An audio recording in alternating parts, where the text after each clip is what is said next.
Okay, today I'm in my little storeroom cum workshop, and I'm going to do a review on this electrical voltage tester. Um, I personally think these things are just bloody good.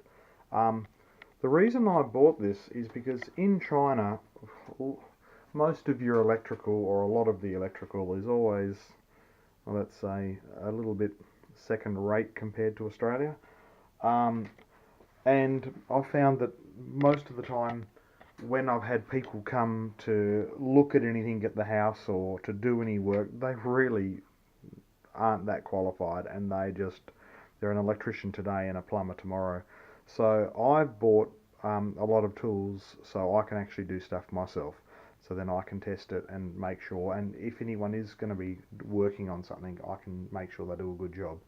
So the good thing about this tester here, or what I like about this tester, is um, it's very safe because it's you don't have to touch anything metal yourself. This is plastic, um, and you not don't actually have to open anything up. You can just test it by putting this thing near the cable. So obviously, there's lots of ways of testing electricity. So like with a car, you can use something like this. I've just turned this thing here onto 12 volts. So for cars, you can hook your alligator clip onto the negative side of your battery, and then when you test a wire, you can touch one of these on it, and then the little light comes on, so you know that there's 12 volts there. But these things are only good for like 12 volts or 24 volts. So unless you've got one which has got a bigger globe, 240 volt, you don't normally use something like this for your house. So I'll just put this out of the way. Then you have ones like this here, um, which you can stick into the PowerPoint, and then see the little blue light comes on, and then you can touch this here, and then it gives a voltage reading there, so it goes all the way up to 220.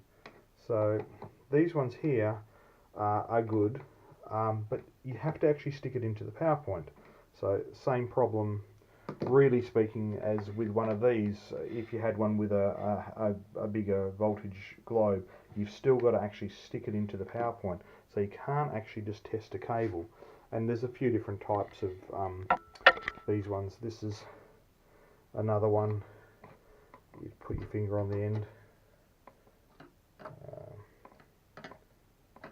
Let's see, that's not even glowing. Oh, it's glowing really dimly. So here's another one. We've got nothing in there. And then, yeah, you can hardly see it, but it's glowing really dimly as well. So the good thing about these ones is if you stick it into the neutral, nothing happens. But when you stick it, even as you come close to the active, it glows bright red. So you know there is power. So you know that this one is your neutral, and you know that that top one is your active. So you can stick into a PowerPoint if you want.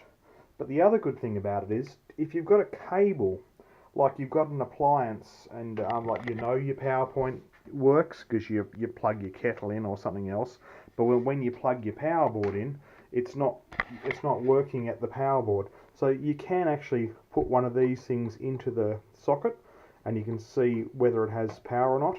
But if it has no power here, but when you put it into the PowerPoint up here, you know it does have power, you can actually follow to see where the power is on the cord. So with this, even as you touch the cord as you go along, you can follow and you can see where the power is. And the good thing is you can actually even see where it is the brightest, so you know where the active and neutral is. And the good thing about it is this is a bit dangerous. This is just a broken lead. Just plug this in. But like with this, I can put that in there, and I know that there's power here. And then when I put it here, I know that there's power all the way here. But if there was a break in the wire, say so you actually had a broken cable in here, you could be checking your wire. Yes, I've got power all the way down here, but then when you come here, oh, I don't have power. So you can actually keep following it until you find out where the power stops, and then you know you've got a broken cable there. I'll just unplug this because it's bloody dangerous. So that's a really good advantage of these. You can actually just touch on cables. So on any cable you can actually just see whether you've got power or not.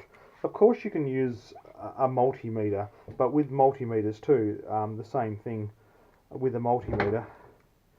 You've got to understand how they work. So if you're not really, that good at electrical work, if you've got it on the wrong setting, you can either blow up your multimeter or electrocute yourself. So you've got to understand what voltage is going on.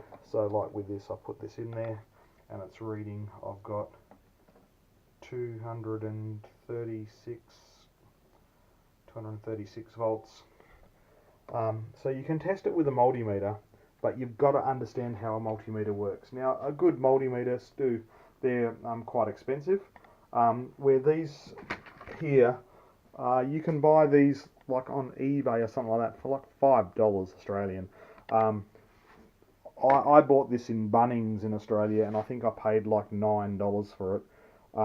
So for between $5 and $9 Australian dollars, I think it's a really safe tool for the average person to be able to use without that much electrical knowledge.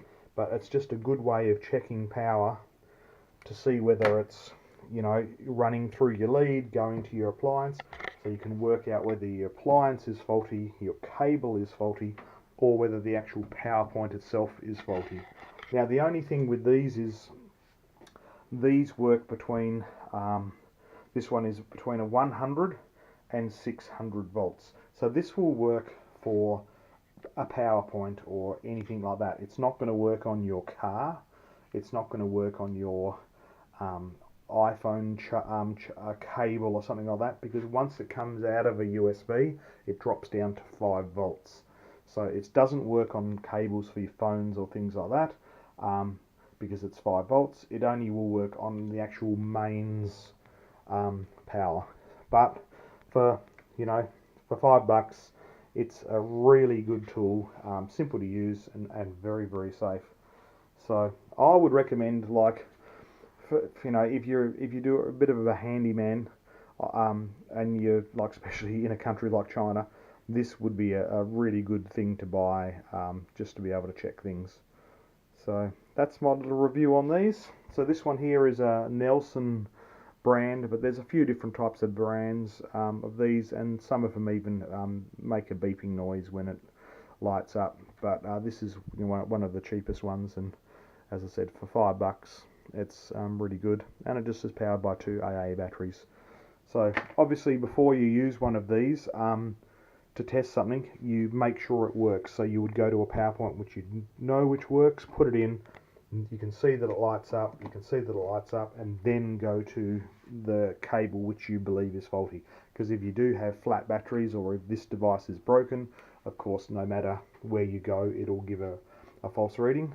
And of course, even if you put this in and it doesn't light up, never believe that there is no power there. You never know. If it is faulty and you start pulling it apart and it's still plugged in, there can still be live wires there. So don't risk your life on it, but it's certainly a good diagnostic tool. Okay, hope you enjoyed. Bye for now.